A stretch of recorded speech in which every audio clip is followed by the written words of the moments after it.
Bueno, mi nombre es Mónica Vallesca, yo vengo del estado occidental mexicano que se llama Jalisco. Agradezco muchísimo la invitación de CAF, en especial al equipo de Daniel y en particular a Moira, que es la representante de CAF en México, y a ustedes por su atención. Bueno, este es un poco del contexto de Jalisco. Jalisco tiene aproximadamente 7 millones de habitantes y en la capital, que es Guadalajara, vivimos aproximadamente 4 millones de habitantes. Somos más conocidos como la tierra del tequila y del mariachi, para mayor referencia. Y yo voy a permitirme compartirles la humilde experiencia desde una provincia mexicana en torno a nuestros trabajos de monitoreo y de evaluación. Un poco para ubicar dónde estamos dentro de la estructura institucional. Compartirles que hace 3 años se ha fusionado la Secretaría de Finanzas con Planeamiento y Administración. Y de ahí hay una subsecretaría de Planeación y Evaluación y mi dirección general pertenece a esa subsecretaría y tenemos 2 grandes actividades en términos tanto de monitoreo como de evaluación. Para el caso nuestro, que ahora no lo abordaré, nosotros tenemos un intenso trabajo y un proyecto que ya tiene un par de años, incluso ha trascendido en administraciones locales, que se llama MIDE Jalisco, que es un sistema público de indicadores de desarrollo, que hoy no vamos a hablar de él, pero que les invito a visitarlo, que es totalmente público y ha sido pues reconocido como un instrumento de transparencia. Y en el caso de evaluación, pues compartirles la estrategia que nosotros hemos seguido en materia de evaluación. A esta estrategia le hemos llamado Evalúa Jalisco para tratar de sintetizar y concretar tanto en la administración pública como fuera de ella lo que aspiramos y nuestro objetivo en específico. Primero comentarles que tenemos 3 años en la administración y por increíble que parezca, cuando llegamos no teníamos como conocimiento claro de qué había en el gobierno, ¿no? Somos más o menos alrededor de 100 instituciones entre dependencias y secretarías, y estas dependencias y secretarías tenían distintos niveles de intervención y entonces lo que decidimos hacer es un inventario, ¿no? Es decir, qué programas hay, qué acciones hay, para saber un poco el universo de evaluación que tenía como objetivo mi oficina.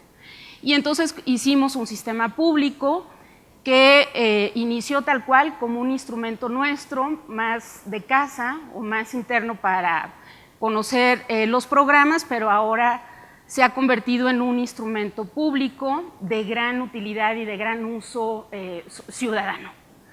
Entonces hicimos un sistema público que muestra y monitorea los programas públicos en cuanto a sus objetivos, los problemas públicos que atienden, los indicadores de cobertura, el presupuesto, reglas de operación, tipos de apoyo. Y este es un sistema que está, como les decía, público.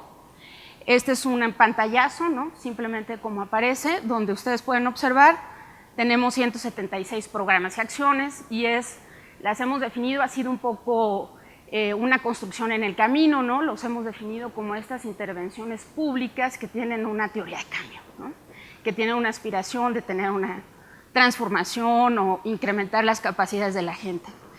La inversión aproximada que tenemos ahí como Estado es de 10,000 millones de pesos y nos dice ahí algunas cosas específicas, ¿no? Cuántos están focalizados a hombres, cuántos a mujeres, cuántos no tienen diferencia de género, y hay mucha más información que se puede consultar, y esta herramienta ha resultado ya de tal importancia que pues nos hemos vuelto el proveedor de información para la página central del gobierno, dado que hemos decidido, teníamos 2 opciones, o dejarlo como información meramente de insumo para evaluación, o ponerlo como un insumo ciudadano, con el incentivo que al ser público, las instituciones públicas se vieran obligadas a tener información actualizada e información, pues digamos, de gran relevancia, y decidimos hacerlo público. Todo está bajo una plataforma de datos abiertos, así que toda la información se puede descargar en Excel, en CSV o en JSON. Este es un poquito otra panorámica, un par de estadísticas que nos da el sistema, donde pues, nos dice los problemas públicos que estamos atendiendo con esos programas, nos dice cuántos son para nosotros en su clasificación, cuántos son acciones, cuántos son programas. La parte del presupuesto, cuánto es de presupuesto estatal, presupuesto nacional, cuánto tiene combinación, las etapas de vida que atiende y si tienen los apoyos una entrega directa o se entregan a través de intermediarios. Y este sistema para nosotros en realidad ha sido un gran trabajo de coordinación interna y nos ha permitido conocer y generar una red interna de trabajo muy interesante en el gobierno. Bueno, una vez haciendo esto, ¿no? Lo iniciamos en 2013 y ya tenemos información para 3 años, dijimos, bueno, ¿qué hacemos en términos de evaluación? Y entonces decidimos trabajar en 3 estrategias diferenciadas y complementarias.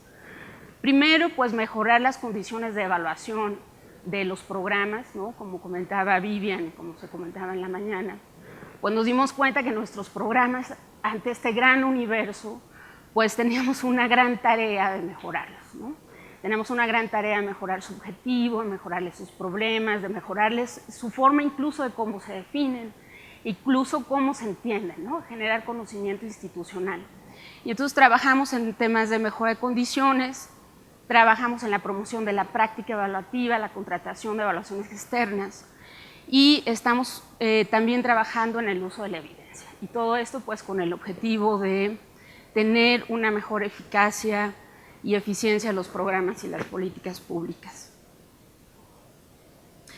Y en términos, digamos, de nuestra primera dimensión de trabajo, que es generar mejores condiciones de evaluabilidad de los programas, trabajamos en diferentes niveles, digamos.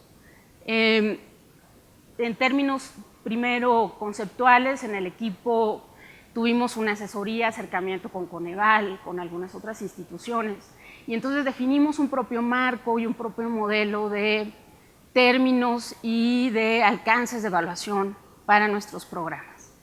Trabajamos también desde la parte normativa, porque no sé si sucede en otros países de Latinoamérica. Acá, pues, si haces práctica, pero no lo tienes a nivel de ley, luego es muy difícil su continuidad o su profundización. Entonces, trabajamos también a nivel normativo. Y en términos de práctica, trabajamos mucho con un instrumento que existe en México, me parece que no existe en otros lados, que se llaman las reglas de operación.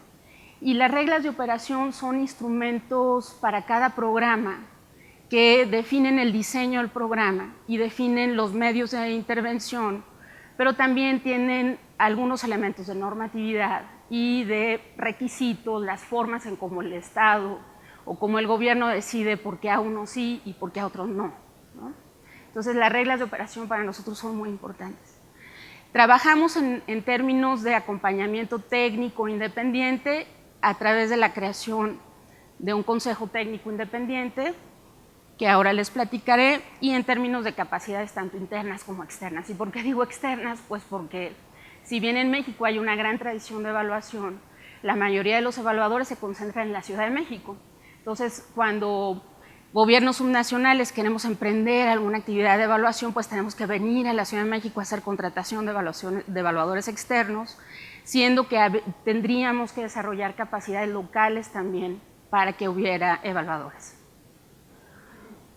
Y esto es un poco, sin afán de detenerme, lo que contemplan los lineamientos generales de monitoreo y evaluación, que son la parte normativa que a través de un decreto del gobernador se firma y se publica y se hace obligatorio para todas las entidades del gobierno, todas las dependencias de gobierno, y que entre sus características principales, pues bueno, define los objetos de estudio, los actores y los procesos de evaluación, los tipos, alcances de evaluación, el proceso de la formalización de agendas, una vez que se hacen las evaluaciones, qué pasa con esa información, y términos de difusión y transparencia.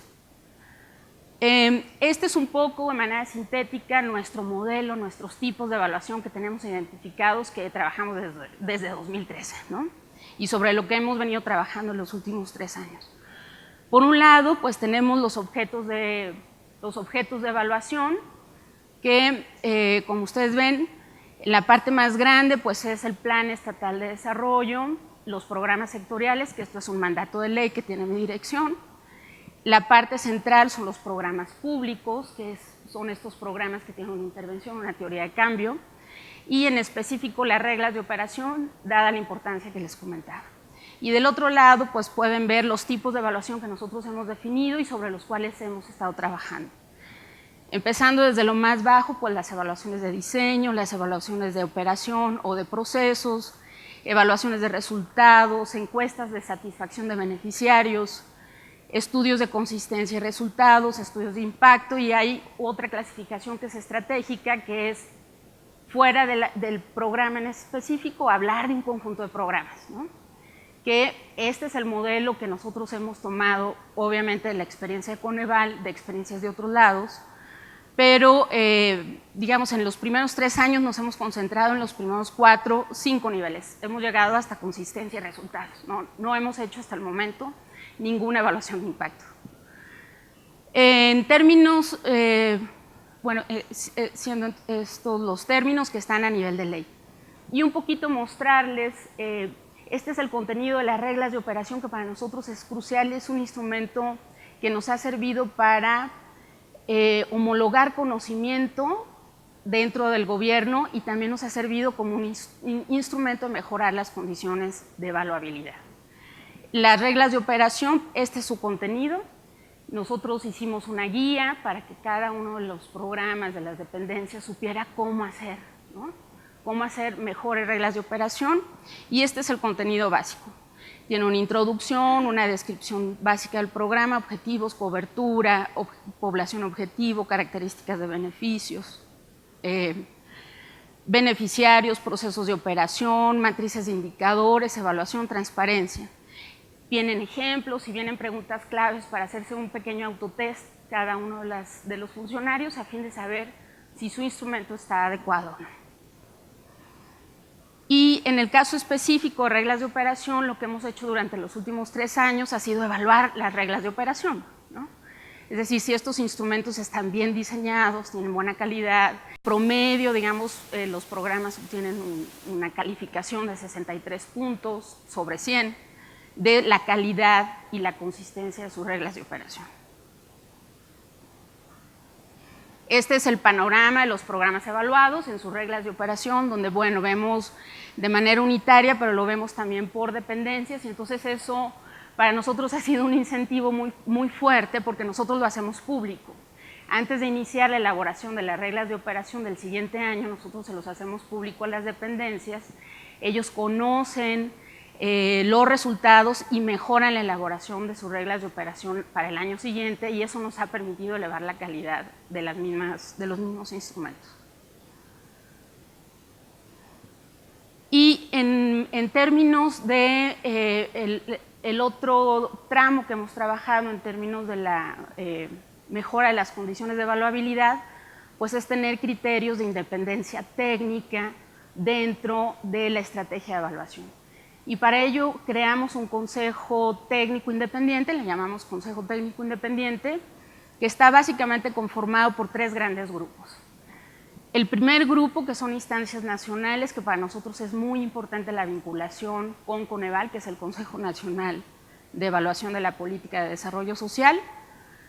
El CLIR, ¿no? Que es una iniciativa del Banco Mundial y sé que de algunos otros bancos de desarrollo, que está basada en México.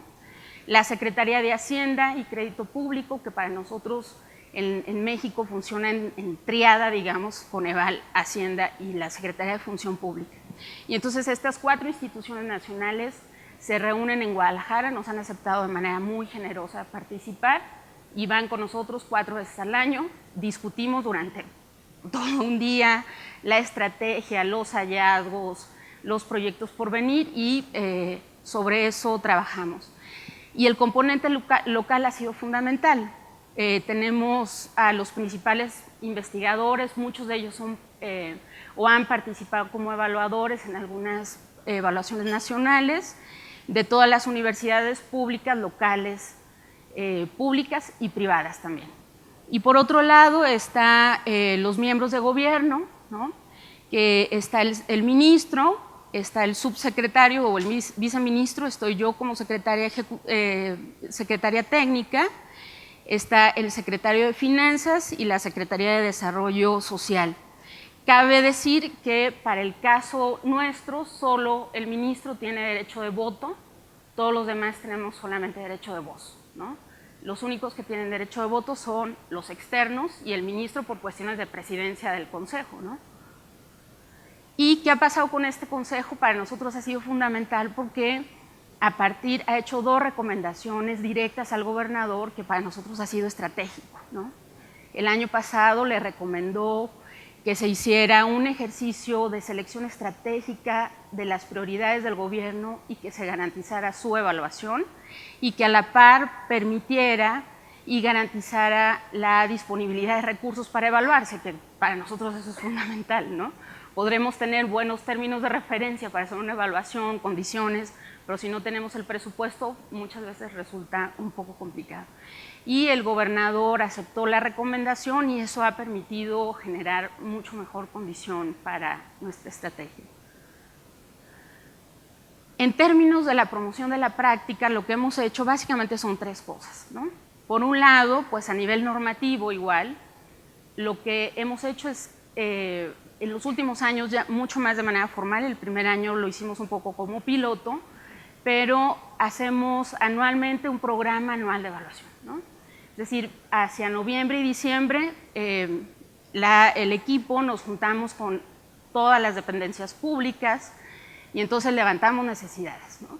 Necesidades, voluntades, intenciones, o nosotros promovemos algunas evaluaciones que no están vistas o identificadas por las dependencias y se definen programas anuales de evaluación. Estos programas anuales son publicados en el periódico oficial de manera que tiene un estatus normativo relevante y una obligatoriedad para nosotros hacerlo, ¿no? Y eso es muy importante porque entonces ya no es un acuerdo de pares, sino es un acuerdo, una obligación un tanto normativa.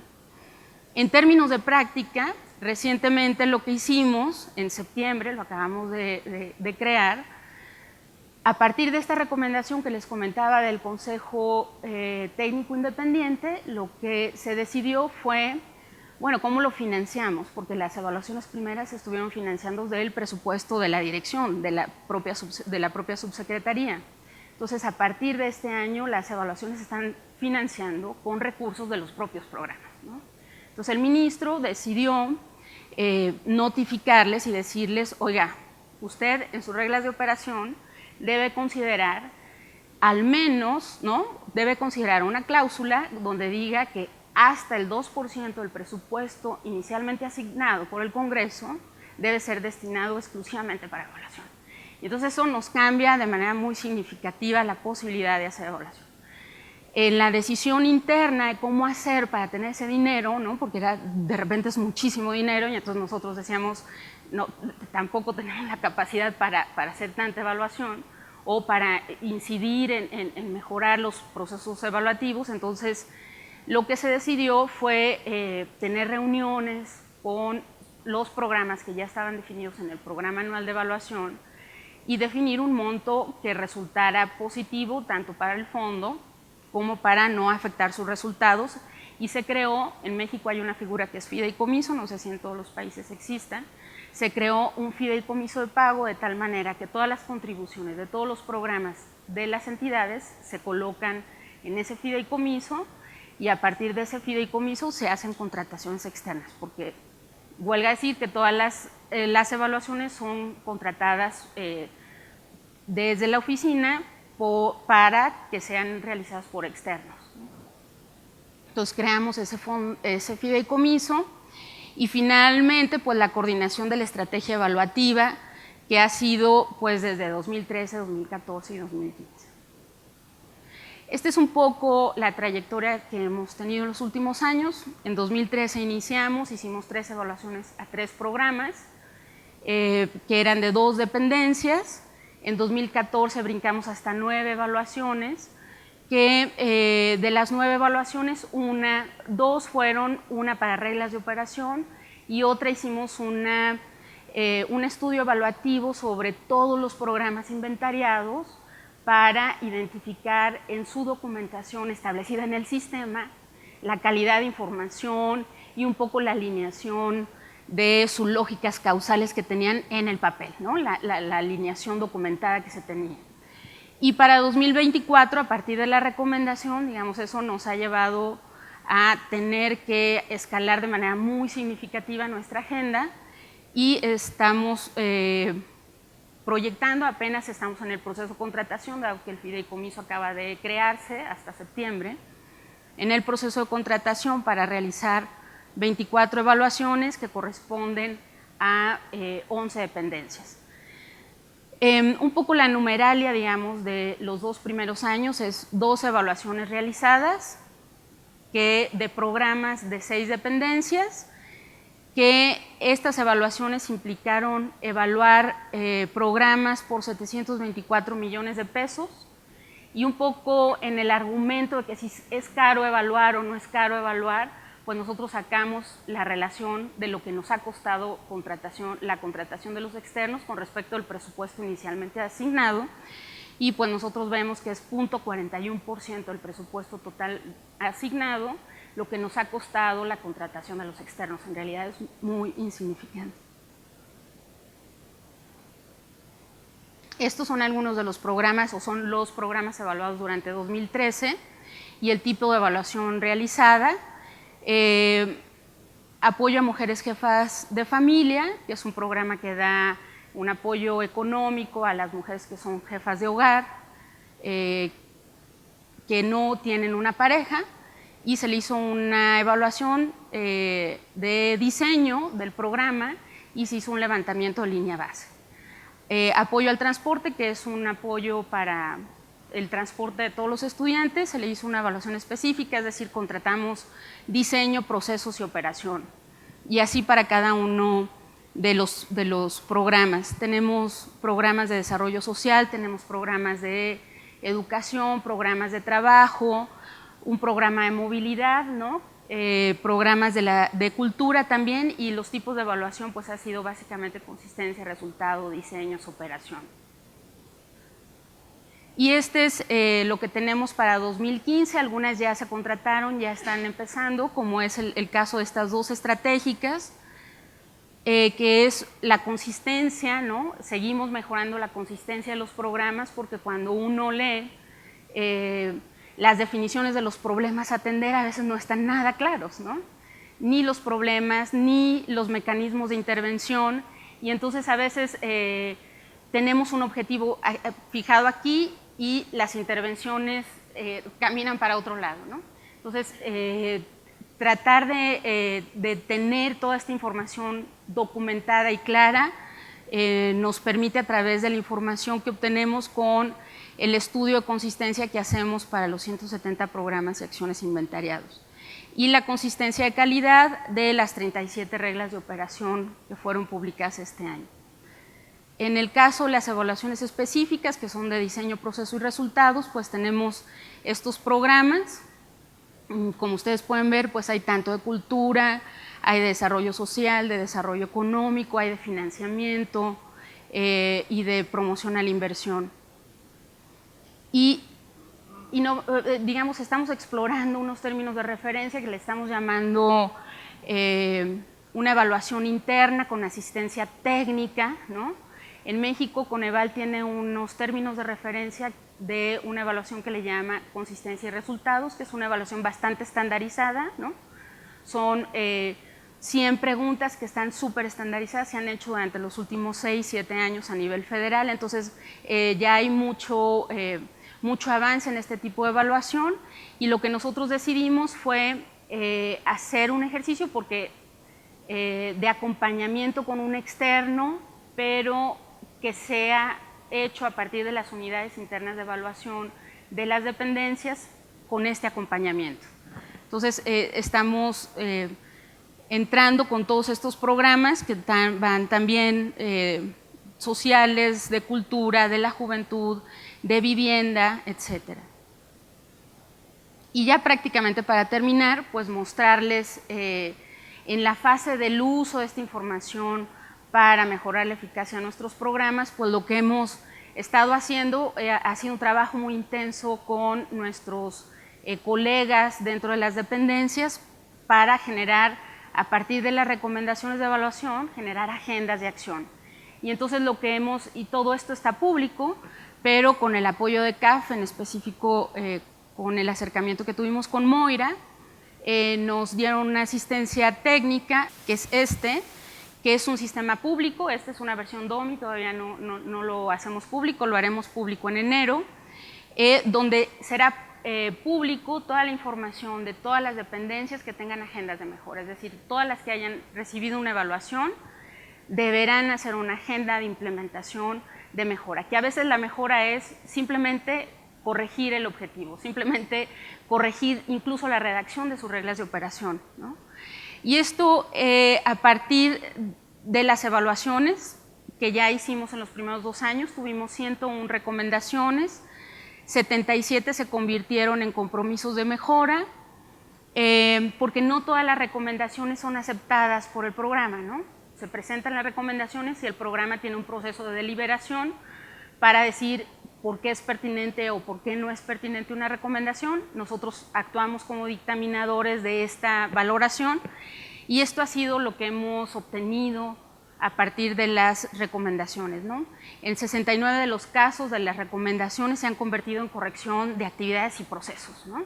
La parte más sustantiva. Algún 19% han sido cambio en tipos y mecanismos de atención, es decir, algunos han variado el tipo de apoyo, ya dejan de entregar un apoyo y fortalecen otro. 8% ha sido una reorientación sustantiva del programa, ¿no? Y en el caso de 4% simplemente han sido actividades de mejora de sus relaciones intragubernamentales. Y en el caso, solamente, y no es que esté bien ni mal, simplemente comentarles que se ha cancelado un programa después de una evaluación que se tuvo, que es justamente un programa de otorgar tabletas a estudiantes de secundaria. Se canceló el programa el año pasado, ¿no? No dio muy buenos resultados la evaluación y el secretario, el ministro dijo, pues quitémoslo, ¿no? Y lo quitamos. Bueno, estos son algunos de los reconocimientos que hemos obtenido a lo largo de los años y simplemente las lecciones aprendidas. Primero, pues que es posible hacer monitoreo y evaluación desde gobiernos subnacionales, ¿no? Nosotros siempre, y más ante el gran trabajo que se ha hecho a nivel nacional con Coneval, con Hacienda, de repente nos eclipsamos un poco fuera de la Ciudad de México, pero es posible, los gobiernos somos más flexibles en las provincias, en las alcaldías somos mucho más flexibles, somos mucho más innovadores, hay menos burocracia normativa, entonces eso nos da muchas ventajas como gobiernos subnacionales. La evidencia y la legitimación de la agenda de monitoreo y evaluación es muy relevante, pero la clave es un enfoque sintético y práctico de los resultados para el uso y apropiación de las autoridades políticas y la alta dirección gubernamental. Es decir, mi equipo está fascinado y yo misma me fascino cuando veo informes muy largos, ¿no? 200 cuartillas y nos regodeamos, ¿no? y nos metemos muchísimo y estamos ahí. Cuando vamos a presentarle a un ministro unos resultados nos da 15 minutos, media hora, ¿no? Y entonces tener que comprimir 200 cuartillas, tanto conocimiento en 15 minutos, convencerlo que aparte lo implemente, lo apropie, ¿no? Y se convierta en una agenda prioritaria para ellos, es muy complicado. Entonces nosotros hemos tenido que traducir a veces muchos de los lenguajes profundos, ¿no? En versiones muy sintéticas y ejecutivas que le den en el objetivo a las condiciones de mejora y a esta, y por qué no, apropiación de los resultados por parte de las autoridades políticas para mejorar la estrategia, no está mal. Digamos, no es inapropiado que se apropien también de los resultados y del gran esfuerzo que se hace en sus equipos técnicos para mostrar las bondades y las buenas resultados que tiene evaluarse. Se requiere trabajo en equipo, una alta coordinación intragubernamental y creación de redes internas técnicas, ¿no? Para nosotros esto ha sido estratégico. Nosotros tenemos equipos de unidades internas de evaluación en cada una de las dependencias y de las entidades, y eso para nosotros, este tipo de sociedad, nos hemos vuelto socios, ¿no? Nosotros les ayudamos, ellos nos ayudan, en realidad nosotros actuamos como red. Entonces esto ha sido fundamental, y generar estas relaciones y mejorar sus capacidades también, esto para nosotros ha sido fundamental. Obviamente la vinculación con académicos, con expertos técnicos y líderes de opinión, pues es crucial para la estrategia. Para nosotros, las primeras veces que empezamos a salir en los periódicos, porque todos los resultados son públicos, hasta el momento, el próximo año haremos una evaluación de seguridad y ahí entraremos un poco en el dilema de hacerlo totalmente público o no. Pero para nosotros era fundamental que los líderes de opinión a los cuales los periodistas acuden a preguntar supieran del trabajo y tuvieran antecedentes del por qué estábamos haciendo las cosas, y que si resultaba una mejora o una limitación propia del programa, pues el objetivo era mejorarlo, ¿no? No acabar con ese programa ni acabar con el político en turno. Y entonces para nosotros la creación de estas redes externas es fundamental. Hemos tenido muchos acercamientos con periodistas e incluso ya tenemos nuestros periodistas de base, ¿no? Ya hay gente que va y toda la semana nos está buscando, ¿no? No personalmente, a la página web. Y finalmente, pues el tema de los datos abiertos, la transparencia y la rendición de cuentas, pues es una tendencia y nosotros estamos convencidos de ello. Es muy complicado hacer totalmente pública la información. Al principio es muy difícil, hay mucho temor.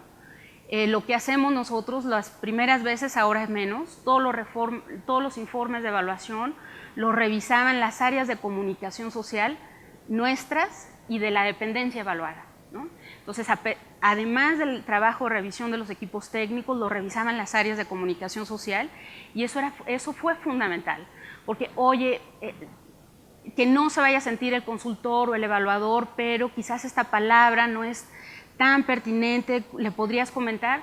Bueno, déjala, ¿no? Y entonces o terminaba convencido el director de comunicación social o terminaba convencido un poco el evaluador, siempre respetando la autonomía y la independencia del informe, pero sí sensibilizando sobre la importancia en un tema que es tan nuevo y que nos falta tanta cultura técnica, cultura política y obviamente cultura mediática y social también. Muchas gracias.